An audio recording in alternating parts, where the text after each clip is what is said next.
The best part about this movie is that for a few days, by default, it will be my favorite movie of 2024 because it's the only one I've seen so far.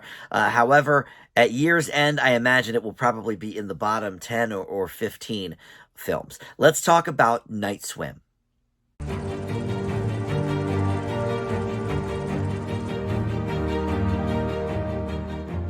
Hey guys, Dan here. This is Dan Reviews It. Welcome to my spoiler-free review for the new movie Night Swim. This is in theaters right now, and it is the trademark horror movie to start January off. Every first weekend of the year, there is a new horror movie, and most of them honestly are pretty bad. I've given some Fs to them in the past. Last year's was very good, though. We had Megan last year, which ended up, certainly not in my top 10 of the year, but I think I gave it a B+, and it certainly left its impression. This will be long forgotten by the end of the year. But anyway, before we launch into the specifics here of this movie and my thoughts on it, let me welcome you into Dan Reviews It. Thank you for finding this video. We do movie and TV reviews here on the channel, and just about every day something new goes up. So always a lot to check out there. Please consider subscribing. Click that like button down below. Comment with your thoughts on this movie. If you were fortunate enough to see this one and all that stuff, of course, does help the channel out, so I appreciate it. All right, so let's talk about this movie. This was from producer James Wan. He's kind of cornered the market, I think, on that opening January release.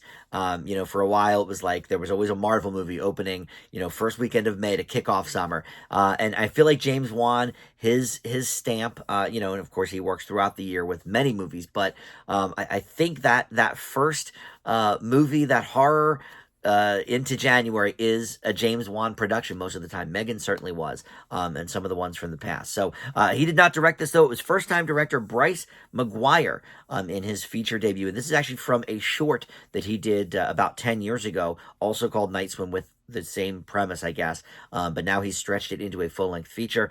And this stars Wyatt Russell, who, speaking of Marvel, he's in that universe right now. And then Carrie Condon, who was amazing about a year and a half ago in the Banshees of Inisherin. And what she's doing here, I'm not sure. And then their kids, you may recognize. They are played by Amelie Hoefferl, who was in the new Hunger Games movie, and then their son is played by Gavin Warren, who is on Fear the Walking Dead, which I don't watch, so I was fairly unfamiliar with him. But essentially, they move into a new house, and they have this pool that they just love so much, but it turns out it is haunted, and we find out as the story continues, what exactly is going on and why with this house. All right, so this movie is terrible. Like I said, a lot of the opening movies of the year for the horror genre, we always get that first weekend horror movie. They're mostly pretty bad. Megan is by far the exception, rather than the rule. But this one, boy, oh boy, it just doesn't make a lot of sense. Even when they explain what's happening, I couldn't quite grasp, okay, but that still explains very little about what is actually happening with this pool.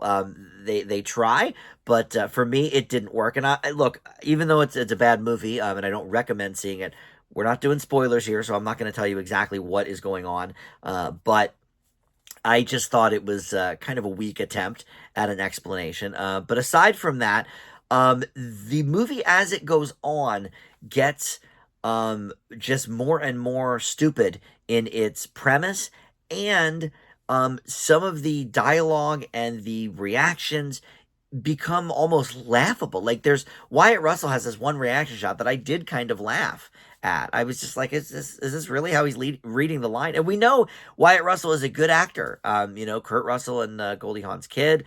He's a very talented actor, I guess. We've seen him in many other things, but I'm just not sure what was going on by the end of this movie. And I say all the time, the ending of a movie can sort of make or break it. I just talked about that recently in another video. But here, it was already teetering on, pretty bad.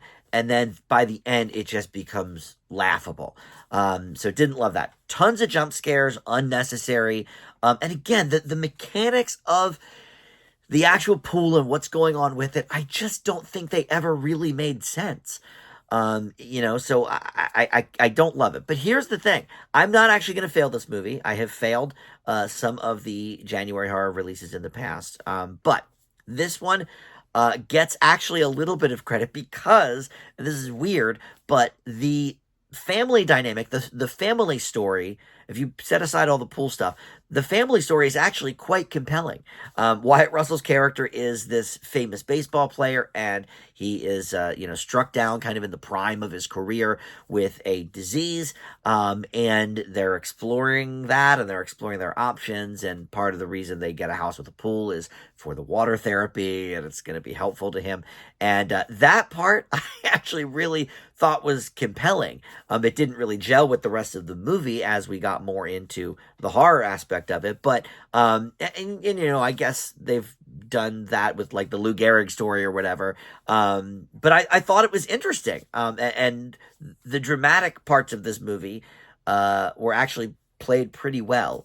It's quite literally everything else that happens that's just like mind-boggling that this would be the big opening of the year in terms of movie releases. So yeah, listen, nothing to write home about. Like I said, by default, it's my number one movie of the year so far because it's the first one I've seen. It's the only one I've seen. That will change at some point in the next few days. Hopefully I'll see Mean Girls or one of the other new releases, but for now, it's up at the top. Come the end of the year, I have to imagine this is going to be probably bottom 10 or 15. Like I said, I'm not going to give it that F because there was some intrigue with the family plot, even though that had really nothing to do with the horror stuff. I mean, it all factors in to each other. The obviously there's a reason that he's getting better and healed by the pool. But the horror stuff just didn't work for me in the least. So I leave Night Swim with a D. But if you are so inclined, you can check it out in theaters right now. And that's it. We'll see you next time on Damn Reviews. And thanks for watching. Bye.